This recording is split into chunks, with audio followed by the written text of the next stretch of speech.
Hi, I'm Don. Today we continue the painting of this huge model from Cmon Games. This Cthulhu painting is part 3 of this series. Also, this project will be an article at FFI magazine. Also, we will be discussing the differences of game inks or inks in general and washes in this video. However, for today, we're going to be painting with oil paints.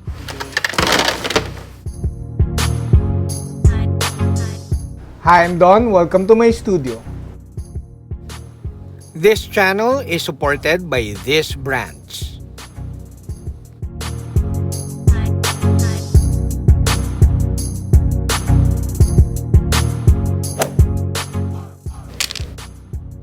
We're all painting today, so we're using the red grass glass palette, not the wet palette, the glass palette.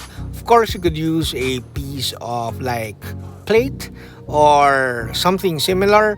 And then we're using Gamsol, which is odorless mineral spirit. And of course, a cheap paint thinner to clean the brush. And a couple of oil painting brushes. And of course, a piece of cloth. I highly recommend Gamsol for painting with oil paints. It makes the drying time of the oil paints faster. Our bottle of Gamsol was supplied by Geekoldeon Studios, so a bit of shout out to Geekoldeon Studios. And also Gamsol is odorless, which is perfect because I don't like I don't like toxic smells. First, we're painting warm gray. Warm gray reminds me of deck tan, although it's a bit more saturated and it kind of blends the gray rock formations with the groundwork really nicely. If you want to try oil painting, I highly recommend all the colors that I used here because they're pretty generic colors and you could have a use for them even for different projects. Now we're using Paints Gray. It's a great color and we're using it to add more volume to the rock formations. Oh, before we move on, I figured that we should talk about the two brush technique. The gray Vallejo brush we're going to use to apply the paints, and the red grass brush, the old one, we're going to use to blend the paints. I'm actually painting the oil paint straight from the tube and did not thin them, and I'm painting it along the crevices. After applying the paint, now we use our red brush to blend the edges of the oil paint to the base color. Now this blending with the oil paints is the main advantage of using oil paints with the painting of any model or miniature. Basically, oil paints will remain really wet for a while, thus you could easily blend it with a clean brush. Painting the oil paints along crevices and shadow areas like so is the fastest way to create contrast with the model. So, if you paint darker colors over crevices and then blend the edges to blend it with the base colors, this is actually super faster than just applying washes. The main problem with washes, may it be acrylic washes or oil washes, is that the wash itself should be darker than the base color. Because if you applied a yellow ochre wash over a dark brown model, the yellow ochre wash will look cloudy and foggy and sometimes it doesn't look that good. Oh, by the way, the thick oil paints that we applied here dried in a couple of hours. And now we apply more washes, but technically, these are more glazing than washes. You all know that I'm not a fan of washes, acrylic washes, and I like my inks a ton more. Similar to oil painting, I'm not really a fan of oil washes.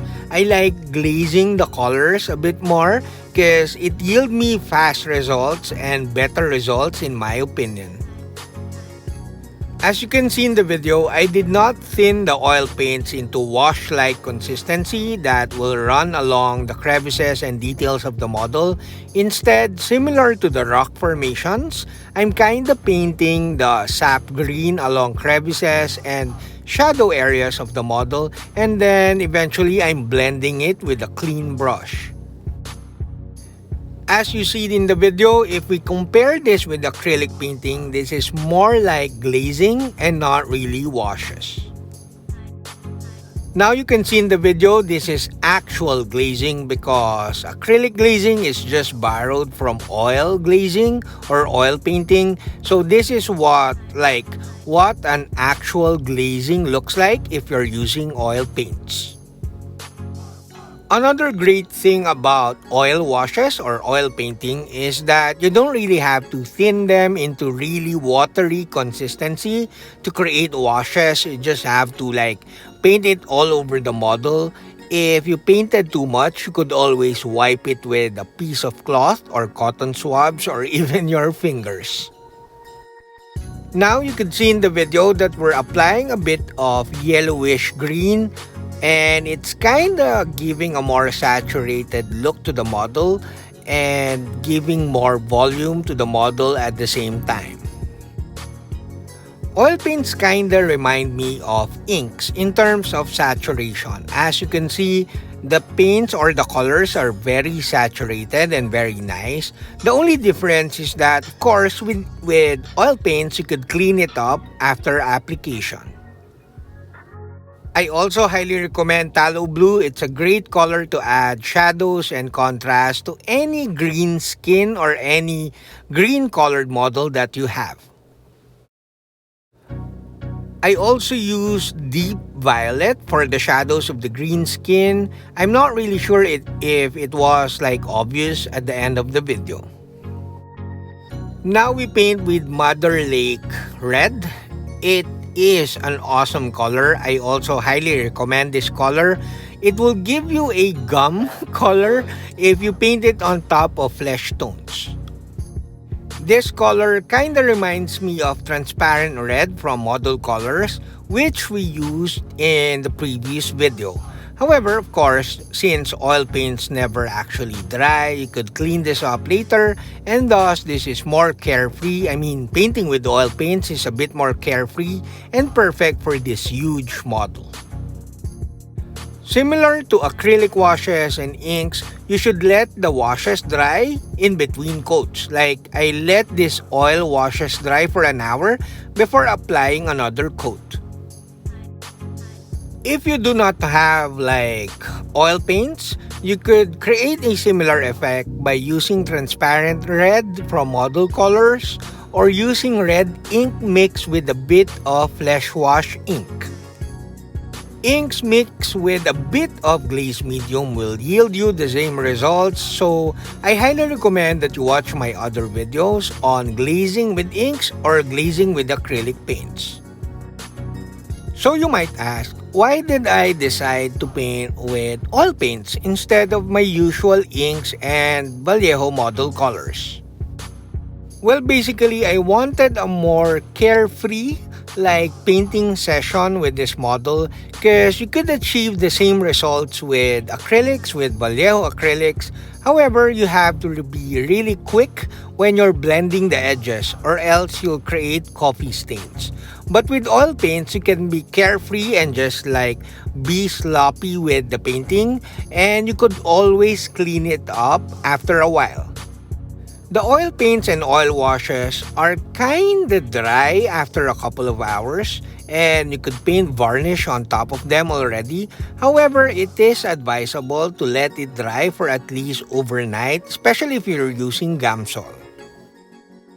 Although even an overnight drying of these oil paints and oil washes, you could still clean it up with a piece of cloth, and it's super nice. I actually cleaned it up a bit and exposed the edges of the painting. Thus, it created really quick highlights for me, and I don't really need to paint highlights even after the washes. So the easy cleanup, the easy blending, and the carefree process of painting with oils made me decide to paint with oil paints for this huge model instead of my usual Vallejo colors. Simply put, it's basically the size of the model that made me decide to paint with oil paints. It's simply more economical, more practical, and to be honest, more relaxing as you don't need to rush to blend the edges and stuff like that, and thus I decided to use oil paints. After letting the model dry overnight, I then applied a thinner wash, or in acrylic painting I call it lazy wash. I use raw umber, Van Dyke brown, and Payne's gray. The Van Dyke brown is awesome. It's like a black-brown color. It's perfect for chipping and it's perfect for the shadows and the crevices of this model. I thinned the Van Dyke brown a ton more with Gamsol or mineral spirits, and it gave me very nice volume and contrast, and really gave good definition to the details and crevices of the skin of this model. It is important to note not to rub off the previous oil washes and just apply this thinner wash generously all over the model, but don't rub off the previous oil paints. Now you just need to let this dry for a couple of hours. Oh, also it's important to note that I live in the Philippines and everything dries faster here. I wasn't able to show it in the video, but after application of these washes, I kinda wiped the edges and some raised details of the model to reveal our very light base colors. Wiping certain selected areas of the model, especially the raised details of the model, will yield you instant highlights and reveal our very light base colors that we did in part 2.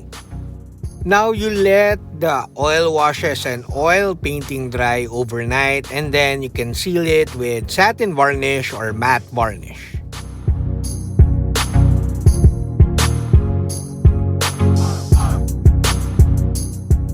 That's it, Pansit, at least for this video.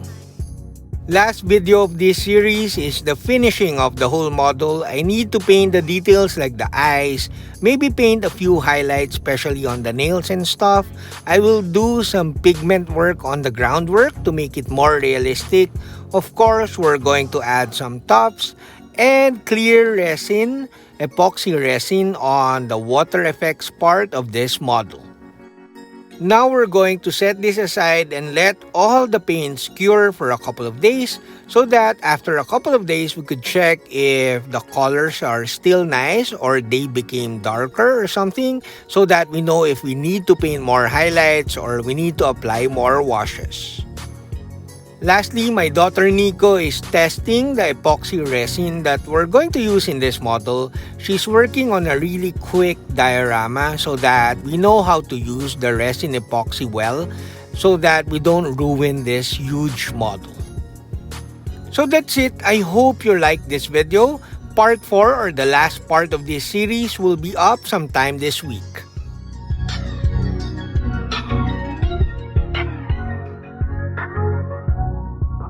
That's it, we're done. I hope you liked the video. Do like, comment, subscribe, and consider joining the channel so that you'll be part of our Discord community.